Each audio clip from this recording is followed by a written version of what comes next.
आपने नोट किया है कि सीबीआई, ईडी मुझे छोड़कर 55 घंटे मुझसे मतलब इंटरोगेशन किया।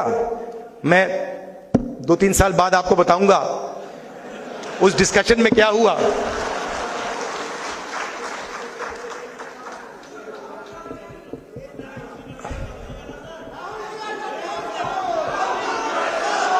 मैं बताऊं आपको क्या हुआ, बताऊं?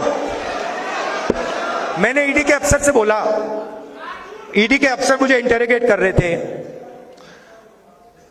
और मैंने उनसे बोला कि देखिए, आप सोच रहे हो कि आपने मुझे यहां बुलाया है, मगर आप गलतफहमी में हो। आपने मुझे यहां नहीं बुलाया, मैं यहां आया हूं।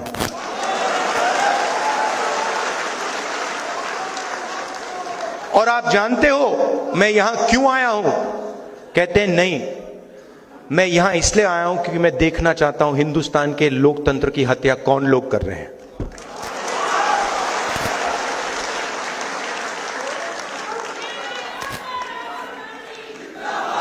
मतलब आप क्या समझे हो?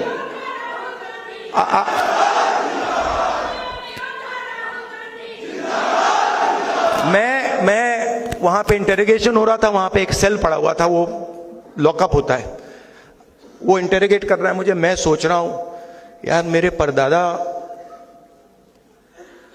12 साल ऐसे सेल में बैठे थे, कम से कम 10 साल तो मुझे भी जाना चाहिए। आप मुझे कोई भी सेल दे दो, कोई फर्क नहीं पड़ता। तो मेरा कहना है कि हिंदुस्तान की जनता के सामने हिंदुस्तान की रियलिटी डालनी है। और मैं बिलीव करता हूं, चाहे वो किसी भी जात का व्यक्ति हो, अगर हमने रियलिटी सामने रख दी ऐसे, हिंदुस्तान की राजनीति बिल्कुल बदल जाएगी।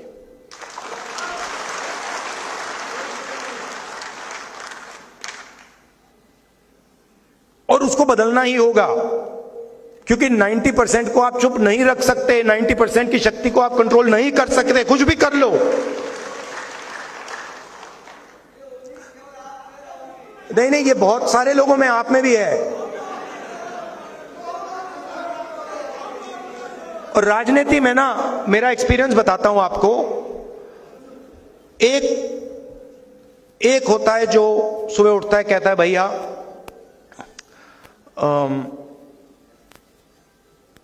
सत्ता कैसे मिलेगी, सत्ता कैसे मिलेगी, 24 घंटा वही उसकी थिंकिंग होती है। अब मेरी दूसरी प्रॉब्लम है, नहीं, मैं उसके बीच में पैदा हुआ।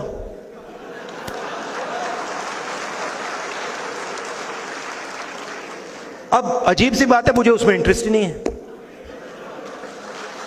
वो मेरे लिए औजार है, वो मेरे लिए औजार है कि उसका मैं प्रयोग जनता की मदद करने के लिए कैसे करूं।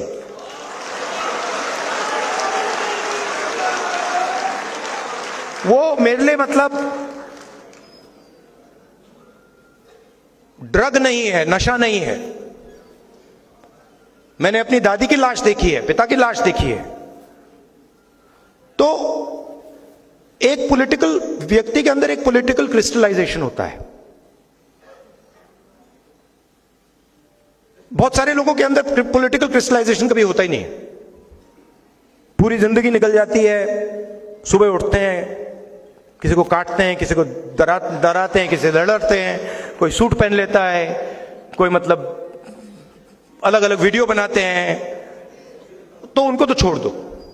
मगर फिर ऐसे भी लोग होते हैं जो कहते हैं कि भाई अब हमारे पास 15-20 साल हैं, 30 साल हैं, अब कुछ अच्छा किया जाए, कुछ दम का किया जाए। तो पॉलिटिकल क्रिस्टलाइजेशन हो जाता है।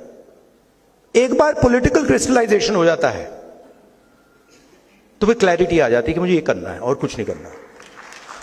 और मेरे माइंड में ये क्लैरिटी आ गई है कि इस देश में 90% लोगों को भागीदारी दिलवानी है। और 90% लोगों के लिए एक के बाद एक दरवाजे खोलने हैं। मीडिया में, कॉर्पोरेट इंडिया में, जुडिशरी में, सब जगह।